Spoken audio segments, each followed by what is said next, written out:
1:15, this is the Sri Lanka Broadcasting Corporation. News edited by Danushka Madhavala and read by Niranjan Abesundara. The President declared a prompt allocation of funds to tackle health and education issues in the North by giving priority to identified needs. A meeting between the President and the Chairman of the Civil Society Centre in Jaffna. The government has planned to pay back 37% of the foreign debt within the next 5 years. More than 26,000 suspects have been taken into questioning so far during Yuktiya operation. Health Minister declares special dengue prevention week. Foreign news, FAA grounds 171 Boeing planes after mid-air blowout on Alaska Jet Airlines. In sports news, Australia beat Pakistan by 8 wickets in David Warner's final test match to steal a 3-0 series clean sweep. President Wickremesinghe declared a prompt allocation of funds to tackle health and education issues in the North by giving priority to identified needs. Specifically, initiatives will be undertaken to allocate land for the teaching hospital in Jaffna and allocate funds for the recruitment of teachers to fill vacancies. The President articulated this commitment during a discussion held yesterday at Jaffna District Secretariat with the representatives from the health and education sectors along with the youth community. In the course of President Wickremesinghe's 4-day tour of the Northern Province, a meeting occurred yesterday between the President and Mr. Arun Siddharth, the Chairman of the Civil Society Centre in Jaffna. Discussions encompassed a range of issues impacting civil society in the region with a specific focus on challenges related to caste. President Wickremesinghe reiterated his dedication to promptly addressing and resolving these concerns. Mr. Arun Siddharth highlighted concerns issues, expressing regret about Jaffna-based politicians residing in Colombo seem to avoid addressing the issues, and he emphasized the need for a more vocal response from the political figures concerning the challenges faced by the local population. Mr. Siddharth unveiled the presence of caste-based schools in the Northern Province. In response, the President requested national naming of 100 existing schools and assured the Central Jaffna Civil Society Centre that these 100 schools will be turned into immediate development. Additionally, President Wickremesinghe pledged to investigate divisional secretariats that are neglecting public issues by prioritizing caste-related concerns. Mr. Arun Siddharth, Chairman of the Jaffna Civil Society Centre, emphasized that a substantial majority of individuals termed as missing persons are residing in foreign countries. Despite this reality, those forming associations continue to assert that they represent the families of missing persons, indicating a discrepancy between the claimed status and the actual whereabouts of these individuals. Mr. Siddharth expressed his readiness for debate with anyone from the Association of Missing Persons, asserting that these individuals are leading affluent lives abroad while identifying as missing persons. Jaffna Civil Society Centre submitted a letter to the President outlining various issues faced by the people of Jaffna that have not received adequate attention or discussion. The event was attended by the President's Secretary, Mr. Saman Ekanayake, and a delegation of activists from the Jaffna Civil Society Centre. Minister Dr. Bandaru Gulabardana said the government has planned to pay back 37% of the foreign debt within the next 5 years. 51% of the foreign debt must be paid between 6 to 20 years period. The minister emphasized that another 12% is to be paid after 20 years, and added that though whatever the government ruled this country, these loans should be paid accordingly. The minister was speaking at the ceremony to visiting the public of the Eastern Postal Administration building yesterday. When the country was faced a severe economic crisis, a comprehensive plan was made with the support of friendly nations, international organizations, and local and foreign experts to pay the foreign debt. The President attended this with the matter. He spoke with several state leaders personally. Ms. Dr. Gulabardana said that any leader who loves this nation should follow this mechanism forward. Otherwise, any future government will not be able to rule this country for more than 2 weeks, he said. Health Ministry has decided to declare a special dengue prevention week starting from January 7th to 13th, where cleaning campaigns as well as dengue prevention and awareness campaigns will be carried out island-wide. Addressing the media, Dr. Sudha Samarveera, Director of National Dengue Control Unit, said decision has been taken in light of the considerable surge in dengue cases. Director invited people to render their fullest cooperation in making the campaign a success. According to the epidemiological unit, a total of 88,398 cases were logged in 2023, with the highest number being from Colombo district, which stood at 18,650. The tally of dengue cases registered in December stood at 11,498, recording the highest number of cases reported in a month in 2023. Meanwhile, a total of 58 individuals have died of dengue this year. This news broadcast comes to you from the Sri Lanka Broadcasting Corporation. And Myanmar's supplementary immunization activity commences today, January 6th, at the immunization clinic centres in 9 high-health districts. The program, which was conducted by the Ministry of Health with the support of UNICEF and the World Health Organization, targets children between 6 and 9 months in the Colombo, Gampaha, Kadutara, Galle, Matara, Kandy, Jaffna, Kurunegala and Kalmane districts, where the highest number of measles cases have been reported. The second phase of this program will be implemented from January 20th, targeting children of other age groups across the country. In 2019, Sri Lanka was declared a measles-free country by the World Health Organization. However, due to the significant drop in global immunization coverage during the COVID-19 pandemic, from 2022 to 2022, over 700 measles cases were reported from countries since May 2023. 26,476 suspects have been taken into question for so far during the anti-narcotic drive, a crackdown codenamed Yukthir, which began 2 weeks ago. Based on the most recent data, as of Friday evening, 54,090 raids have been conducted island-wide, with the police on hunt for 2,553 more drug-related suspects evading arrest.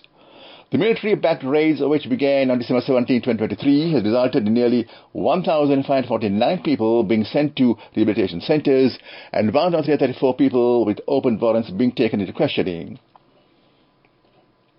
Based on the finding, the police have opened investigations on 216 cases where large amounts of wealth had been amassed in the drug trade. The street value of the total haul of drugs, heroin, cannabis, ice and cocaine is estimated to be nearly 1 billion rupees. That was local news. The main news story is brought to you by Sinhala Mahatma.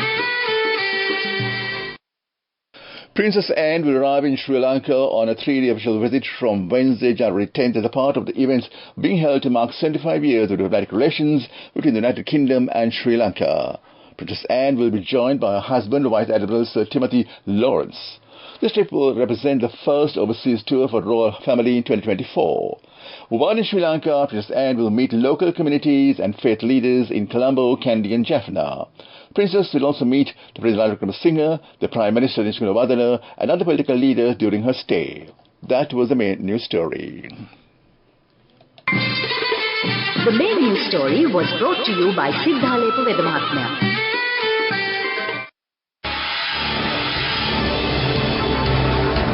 This is Watchlight.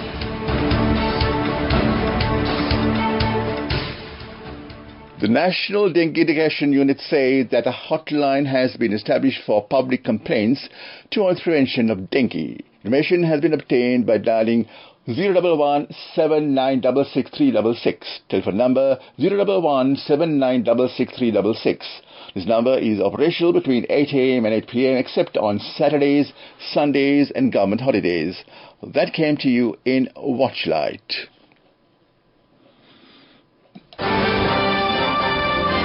Coming up, World News.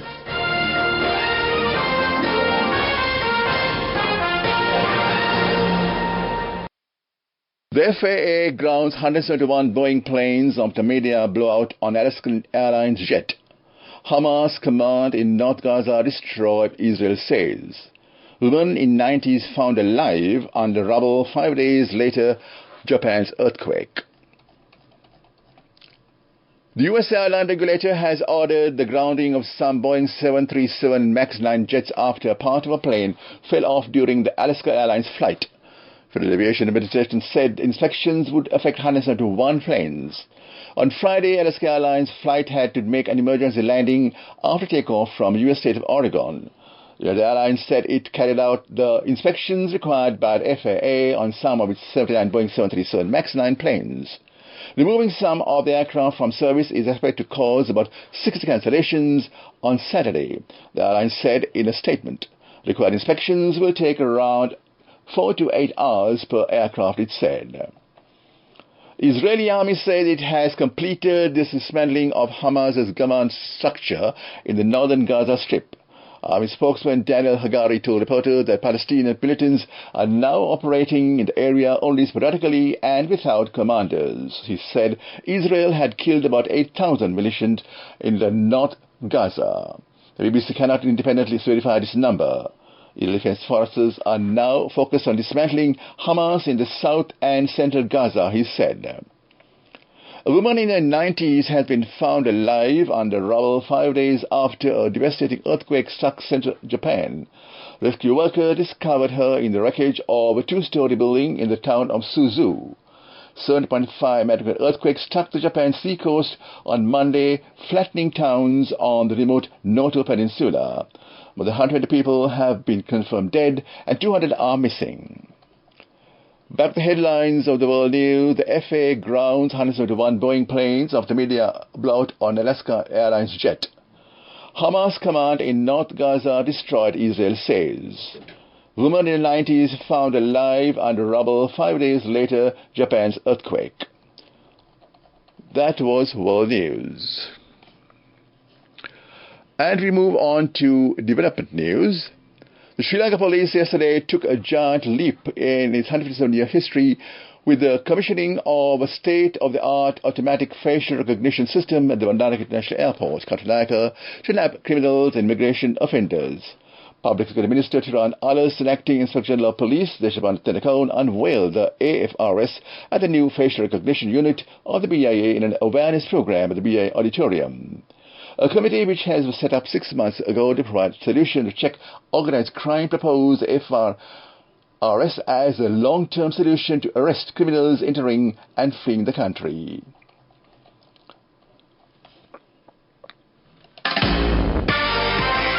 Moving on with sports news. Australia beat Pakistan by 8 wickets in David Warner's final test match to seal a 3-0 series with clean sweep. Opening batter, Warner struck 57 and the hosts comfortably chased 130 to win on the 4th day in Sydney. The emotional Warner was given a guard of honour by Pakistan and 119 for the second wicket with Manis Labuschagne, who made an unbeaten 62. That was sports news. Go ekak thiyana youth eකට life එකේ change එකට නියමෙට set වෙන්න as වහගෙන දැකපු වීන හැබැ කරන්න youth එකට නියමෙට set වෙන්න friendship එක මෙන්න. The all new NSB Ithru Mithru account, NSB IM, a plan for your dream. Business News, sponsored by National Savings Bank, the safest place for your money. The Central Bank of Sri Lanka says the country has recorded a 57.5% increase in FIRC's remittances in 2023 compared to the preceding year. A total of $5.59.7 billion has been recorded as the cumulative figure of foreign workers' remittances for the year 2023. That was Business News. Business News, sponsored by National Savings Bank, the safest place for your money. Go ekak thiyana youth එකට life එකේ change එකට නියමෙට set වෙන්න as වහගෙන දැකපු වීන හැබැ කරන්න youth එකට නියමෙට set වෙන්න friendship එක මෙන්න. The all new NSB Ithru Mithru account, NSB IM, a plan for your dream. Economic news. Hiring in the US was unexpectedly strong last month as the American economy continued to defy forecasts of a slowdown. Employers added 26,000 jobs and unemployment rate was unchanged at 3.7%, the Labour Department said. Government hiring drove the gains, which extended one of the strongest streaks of job creation on record. The Globe has confronted forecasters expecting job losses as high borrowing costs slow the economy. But it has raised hopes that the US Central Bank will be able to get a grip on inflation, the rate at which prices rise, without triggering a painful downturn. All told, the US added 2.7 million jobs last year, slowing after the boom of 4.8 million in 2022 and 6.4 million in 2021, but a faster pace than pre-pandemic years. That was economic news. Weather report. Met Department says showery weather conditions expected to enhance over the northern, north central, eastern and Uva provinces from today. Showers will occur at times in the eastern northwestern provinces. Several spells of showers will occur in the north central and Uva provinces. Showers will occur at several places in other areas of the island after 1 p.m. Fairly heavy showers, 100 millimeters, are likely at some places in the western, Sabaragamu, southern and central provinces. That was the weather report. Back to the headlines of the news. The President declared a prompt allocation of funds to tackle health and education issues to the North by giving priority to identified needs. A meeting between the President and the Chairman of the Civil Society Centre in Jaffna. The government has planned to pay back 37% of the foreign debt within the next 5 years. More than 26,000 suspects have been taken into questioning so far during the Yuktia operation. Health Minister declares Special Dengue Prevention Week. In world news, the FAA grounds 171 Boeing planes after media blowout on Alaska Airlines jet. Sports news, Australia beat Pakistan by 8 wickets in David Warner's final test match to steal a 3-0 series clean sweep. With that, we end afternoon news at Radio Sri Lanka. Time is 1:32. You're in Radio Sri Lanka, and it's time to enjoy music with lunch.